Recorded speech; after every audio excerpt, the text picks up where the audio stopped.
Hi everyone, welcome to my Sunday ranting. Yes, it's another Sunday and I'm excited to be chatting it up with you guys. So, first thing first, if you're not subscribed to my channel, so that means you don't even know when I post it and when I don't. So, just click that red button down below just to subscribe. So, this channel is really just about chatting up personal stuff, relationship stuff, questions that go through my mind that I feel like a lot of people think about that they don't talk about, and I want to share it with you. Why not, right? So today I will be talking about conflict resolutions. So first of all, I'm just the kind of girl, I really wanted to grow up fast, and I think I kind of did, but now, girl, adulting is not fun. Adulting as in growing up, not living with your parents, you're getting to your late 20s, early 30s, and you're just like, oh my God, I didn't expect, life to be like this. Some things might be going smooth and some things might not, but it's just that having a lot of responsibilities suddenly fall on your shoulders. So for me, at this point, I think I'm not ready for adulting, but we don't have a choice. The years are going by, they're flying by actually, and you just have to grow up. So one thing that really tests my adulting life, guys, conflict. So when you were younger, I used to call it beef, right? When you had an issue with somebody, you used to be like, oh, I'm beefing that person. Well, I'm not really hood like that, so I barely use those words, but just the regular urban term, you're beefing somebody, or I don't like this person, this, that, and the third. Now it's turning into, I got conflict with somebody, or maybe me and this person just can't really be in the same space at the same time. Not necessarily like you want to fight, because I believe we're more grown than that, about that whole fighting lifestyle. So, I just want to talk about conflict resolution, all right? Because I've been tested multiple times, because we all walk around, we're talking about we're grown, I pay my bills, I got my own place, this, that, and the third. You really find out if you're really grown in the midst of conflicts. Conflict with friends, conflict with family, conflict with your husband, with your wife, whatever. Those be testing and trying it. So today I just want to talk about how I think it's best to handle conflicts. So I think it's safe for me to talk about this topic because I've been trained on it. When I was in college, I was an RA. They really spend days teaching us how to resolve conflicts the best way. So I feel, as a grown-up person, emphasis on grown, all right? Because nowadays everybody's like, I'm grown. Like, there's some things that really like certify your growth, right? So for me, what's the best way to handle conflicts? Number one, calm down. Like, don't make decisions right there and there when you're having this anger. Like, anger is a really terrible thing. It can throw you off. You can do things that you don't even believe that you were capable of doing. So for me, number one is just calm down. Like, if you have to walk away from that situation, walk away from it. Take your time, just calm down, tone down. And another thing, you don't have to speak when you're having this conflict or this argument with this person. Like, just try to mind what you say, because there are certain things that are said that you can't really take back after an argument. You might say, oh, I didn't mean it, but it takes a lot of growth for somebody to believe you saying that what you said at this time, you really didn't mean it. After calming down, I think the best is to have a conversation. Yes, I know a lot of people feel like, oh, if it's gonna be a conversation, it's gonna be confrontational and that and the third. It does not necessarily have to be confrontational. First of all, it's how you come about having this conversation.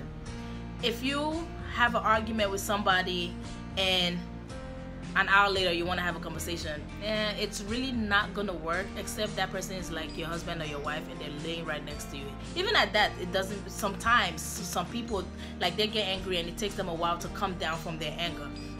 So for me, I just feel like, you know, give a couple of hours, you know, for everybody to calm down, same way you're calming yourself down, and then have a conversation. First of all, if you're gonna have a conversation, you have to go with the mindset of you're ready to settle the issue. You can't go into a conversation like you're about to fight. You just ruined the whole point of this resolution, right? So going to, like, tell the person, hey, can we talk when you have a moment, or hey, can we talk, you know, whenever you're free. And hopefully this person is willing to also work it out, because that also helps. If the person is not willing to work it out, then it just kind of puts in a weird, awkward situation. But if this person really wants to work it out, if this person is open-minded to working things out with you, yes, have that conversation. And when you're having a conversation, be sincere. Own up to what you know you did wrong. That's another thing. A lot of people never want to own up to anything. They just want to act like I was right. At the end of the day, whenever you have a conflict with somebody, there's always faults on both sides. Either the way you said something, either the way you deliver the information. There's always some type of, you know, faults that you know that you did. So just have that conversation with an open mind, and go in also knowing that you're gonna apologize for some things. Don't go in expecting apologies. High expectations, you know, expectations in general might lead to disappointments, because you expect this person to say sorry for doing this, and you expect this person to say sorry for doing that. But some people might not say sorry when you want them to.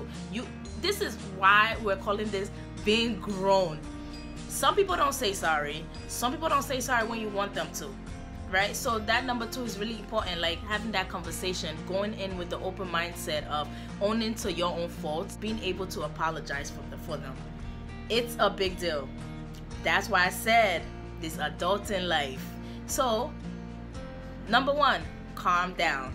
Number 2, have a conversation. Number 3, after you have this conversation, you then decide if this is a friendship you even want to go on with, if this is a relationship you even want to go on with. Like, in the terms of husband and wife, is a different situation. You have chosen to be with this person. You have chosen to love this person till death do you part. So it's not like you can make a decision like, I ain't doing this no more. It's not like that. I'm talking in the sense of, you know, family member, in the sense of friends. You know, there's some people that don't talk to their family because of one little thing. Well, to me it might be little, but to them it was a big deal that happened.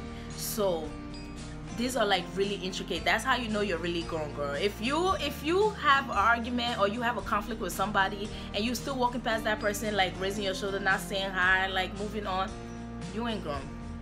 I'm sorry to say. You might be like, I forgive them, but I'm just, no, you ain't grown. Until you get past the point of being able to cohabitate with that person, or even like just say hi. You don't have to be best friends. So that's what happens after that conversation. There's another thing I really want to talk about is, you know, when you have an argument with somebody and that person's friend takes it like it's their argument.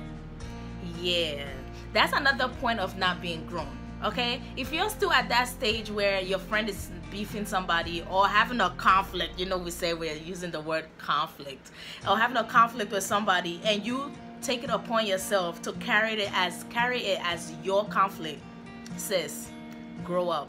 You're not in high school. This is not the bad girls club or like the mean girl gang. Like, people have other things that they're doing in their lives. Like, we don't have time to be sitting there and talk about, oh, if you don't like her, then I don't like her. No. First of all, you need to remember, life is too short, and you never know where you meet somebody. You never know when you're gonna need somebody. Those couple of points are just stuff I want to talk about with conflict resolution. I'm not there yet, but I feel like I'm up to the point where, like, if I have an argument or a conflict with somebody, I feel like if I still want that relationship, if I still want that friendship, if I still want that thing that we had, that thing that brought us together, I would like have a conversation, you know, instead of just, like Nigerians would say, instead of just boning the person. Like, that's not the way to go. So test your grown Test, are you really grown? Think about it. Like, are you still walking around not talking to at least 5-6 people in your life because you're mad at something they did to you last summer? You know, guys, I'm not there, but it just came to me to talk about something like this, conflict resolution. Try to live a life where you don't really have issues with people. Like, life is too short. That's one thing I've come to realize. So I hope you enjoyed today's topic, and yeah, that's about it, guys. Till next Sunday. I know I'm working on my consistency, so I believe you enjoyed this topic. I hope you did. Well, nice talking to you guys. Every Sunday I will be posting as usual. Take care. See you next Sunday, and make sure you subscribe, comment, like, share with everybody. Why not? It's an open space. Bye, guys.